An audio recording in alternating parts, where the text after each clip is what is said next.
Every life as a story. కానీ కొన్ని స్టోరీస్లో light ఉంటుంది, కొన్ని స్టోరీస్లో డార్క్ రియాలిటీ ఉంటుంది. మన సొసైటీలో చాలా విషయాలు జరుగుతున్నాయి, మనం చూస్తాం కానీ డీప్గా ఆలోచించాం. వైరల్ న్యూస్లో కనిపించే నిజాలు, సొసైటీలో హిడెన్ గా ఉన్న dark facts, today's generation reality, ఇవన్నీ ఎక్స్ప్లోర్ చేయడానికి స్టార్ట్ అయ్యే ఛానల్ ఇది. Welcome to Lifography, where we reveals the dark side of society. And today's first episode, social media addiction, the dark reality of today's generation. రెగ్యులర్గా ఇలాంటి informative videos కోసం మన లైఫోగ్రఫీ ఛానల్ని subscribe చేసుకోండి గైస్.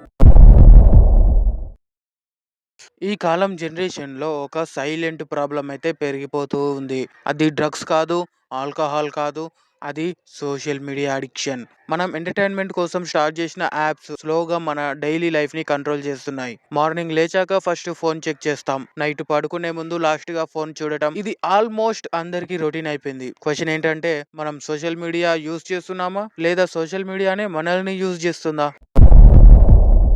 సోషల్ మీడియా ఒరిజినల్ గా communication కోసం create చేశారు. Friends తో కనెక్ట్ అవ్వడం కోసం, ఇన్ఫర్మేషన్ షేర్ చేయడం కోసం, వరల్డ్ లో జరుగుతున్న న్యూస్ తెలుసుకోవడానికి. కానీ ఇప్పుడు యూసేజ్ చాలా చేంజ్ అయిపోయింది. Short videos, reels, trending content మనల్ని స్క్రీన్ కి అటాచ్ చేస్తున్నాయి. కొన్ని మినిట్స్ ఎంటర్టైన్మెంట్ కోసం ఓపెన్ చేస్తాం, కానీ తెలియకుండా గంటలు గంటలు గడిచిపోతాయి. టైం వాల్యూ స్లోగా తగ్గిపోతుంది. డైలీ లైఫ్ లో ఇంపార్టెంట్ పనులు పోస్ట్ పోన్ అవుతూనే ఉన్నాయి. ఒక రీల్ స్క్రోల్ అయితే జాలీగా ఆటోమేటిక్ గా మనకు తెలిసేదాకా ఒక గంట అవ్వచ్చు, ఒక 2 గంటలు అవ్వచ్చు, రీల్స్ మీద రీల్స్ చూస్తూనే ఉంటాం. ఇప్పుడు చాలా మంది లైఫ్ ని ఆఫ్లైన్ లో లైవ్ చేయడం కన్నా ఆన్లైన్ లో చూపించడం ఎక్కువైపోయింది. ట్రిప్ కి వెళ్ళిన ఫస్ట్ ఫోటో, ఫుడ్ వచ్చిన ఫస్ట్ ఫోటో, హ్యాపీ మూమెంట్ వచ్చిన ఫస్ట్ ఫోటో, మనం ఫీల్ చేయడం కన్నా రికార్డ్ చేయడం ఎక్కువైపోయింది. ఆన్లైన్ లో పర్ఫెక్ట్ లైఫ్ చూపించడం కోసం రియల్ లైఫ్ లో ప్రెషర్ పెరిగిపోతుంది. కంపారిజన్ స్టార్ట్ అవుతుంది. వాళ్ళ లైఫ్ బెటర్, మన లైఫ్ సింపుల్ అనే ఫీలింగ్ వస్తుంది. ఆన్లైన్ లో 10 మందికి చూపించేది ఒక 10% అయితే, ఆ 10% కోసం స్ట్రగుల్ చేసిన 90% ఒక ఎత్తు ఉంటుంది. And the addicted, social media addiction చాలా సైలెంట్ గా అవుతుంది. కొన్ని మినిట్స్ స్క్రోలింగ్ తర్వాత ఒక గంట అవుతుంది, తర్వాత ఒక డే హ్యాబిట్ అవుతుంది. ఫోన్ లేకుండా కొన్ని మినిట్స్ కూడా ఉండలేకపోవడం, నోటిఫికేషన్ కోసం వెయిట్ చేయడం, లైక్స్ వచ్చాయా అని చెక్ చేయడం, ఇవన్నీ అడిక్షన్ సైన్స్. బ్రెయిన్ కి డోపమైన్ రిలీజ్ అవుతుంది, కాబట్టి మనం మళ్ళీ మళ్ళీ యాప్ ఓపెన్ చేస్తూనే ఉంటాం. సెల్లు లేకుండా ఉండలేకపోతున్నాం. స్లోగా ఫోన్ మన కంట్రోల్లో ఉండదు, మనమే ఫోన్ కంట్రోల్లో ఉంటాం. ఎక్సెస్ సోషల్ మీడియా యూజ్ అయితే చాలా ప్రాబ్లమ్స్ క్రియేట్ చేస్తుంది. ఫోకస్ తగ్గిపోతుంది, స్లీప్ డిస్టర్బ్ అవుతుంది, స్టడీస్ ఆర్ వర్క్ లో కాన్సన్ట్రేషన్ డిక్రీజ్ అవుతుంది, సెల్ఫ్ కాన్ఫిడెన్స్ కూడా ఎఫెక్ట్ అవుతుంది.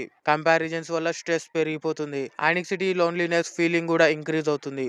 రియల్ కన్వర్సేషన్స్ తగ్గిపోతాయి, ఫ్యామిలీతో టైం స్పెండ్ చేయడం తగ్గిపోతుంది. మైండ్ ఆల్వేస్ బిజీ ఉంటుంది, ఏ పని లేకపోయినా ఒక పని ఉంది అనే మెంటాలిటీ క్రియేట్ చేస్తుంది. మనకు ఫ్రీ టైం అనేది ఇవ్వదు, మళ్ళీ హెడేక్ అనేది ఎగ్జిస్టెన్స్ లో వస్తూనే ఉంటుంది, కానీ హార్ట్ ఎంటీగా ఫీల్ అవుతుంది.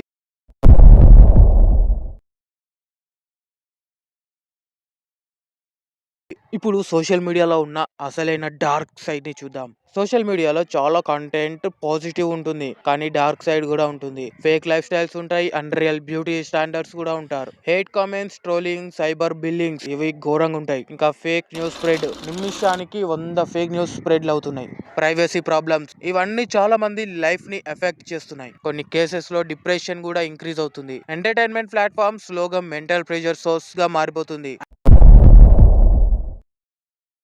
అండ్ ఇప్పుడు దీన్ని కంక్లూజన్ గా మనం చూస్తే, ఇప్పుడు సోషల్ మీడియా అనేది ఎనిమీ కాదు, అది పవర్ఫుల్ టూల్. మనం ఎలా యూస్ చేస్తున్నామో అనే దాన్ని బట్టే మన బిహేవియర్ మైండ్ సెట్ ఉంటుంది. And that is the important. Limited use మనకి హెల్ప్ చేస్తుంది. బ్యాలెన్స్ చేసుకోవాలి, 50-50 బ్యాలెన్స్ చేసుకోవాలి. ఎక్స్క్యూజ్ గా మన లైఫ్ ని కంట్రోల్ చేస్తుంది ఆ social media. Real life experience, real relationships, real happiness phone screen లో కాదు, మన చుట్టూ ఉన్న వరల్డ్ లోనే ఉంటుంది. ఒంటరిగా అనుకోకు, ఎటైనా వెళ్ళు అంటే ట్రావెల్ చేయి, సొసైటీని తిరుగు, లేకపోతే ఫ్రెండ్స్ తోటి, ఫ్యామిలీ తోటి ఎంజాయ్ చేయి, టైం స్పెండ్ చేయి.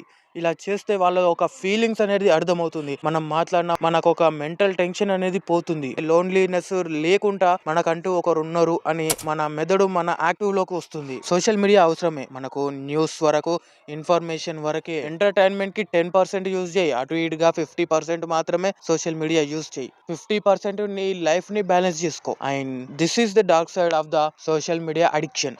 ఫైనల్ గా చెప్పాలంటే సోషల్ మీడియా అనేది మన కంట్రోల్లో ఉండాలి. మనల్ని సోషల్ మీడియా ఎప్పుడు కంట్రోల్ చేసుకోకూడదు. మీ ఒపీనియన్ ఏంటి? సోషల్ మీడియా మన లైఫ్ ని ఇంప్రూవ్ చేస్తుందా లేదా మన లైఫ్ ని కంట్రోల్ చేస్తుందా? కమెంట్ లో చెప్పండి ఫ్రెండ్స్. మీరు ఇక్కడ దాకా వీడియో చూసారంటే ఈ వీడియో మీకు కనెక్ట్ అయ్యిందనే అనుకుంటున్నా. ఇలాంటి మరిన్ని dark reality social informative videos కోసం మన ఛానల్ ని సబ్స్క్రైబ్ చేసుకోండి. లైక్ చేసి షేర్ చేసి కామెంట్ లో చెప్పండి friends. Thanks for watching guys.